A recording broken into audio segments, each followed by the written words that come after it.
भामटे गावाच्या दक्षिणेला डोंगर पायथ्याशी माळवाडी वसली आहे। या ठिकाणी प्रतापगड गल्ली आणि आणखी 2 गल्ल्या आहेत। डोंगराच्या वर ग्रामपंचायतीच्या वतीनं पेयजल योजनेची टाकी बांधण्यात आली आहे। टाकी बांधताना ग्रामस्थांनी या ठिकाणी खुदाई करू नये अशी मागणी केली होती। तरीही ग्रामपंचायतीनं टाकी बांधून 2 पाईपलाईन घालण्यासाठी 10 फूट खुदाई केली आहे असं ग्रामस्थांनी सांगितलं।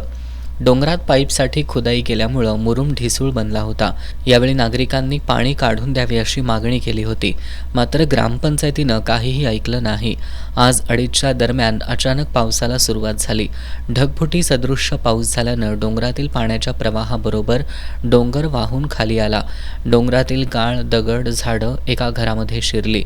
सुदैवानं कोणतीही जीवितहानी झाली नसली तरी या कुटुंबाच्या घरातील भात, धान्य, प्रापंचिक साहित्याचं गाळामुळे नुकसान झालंय।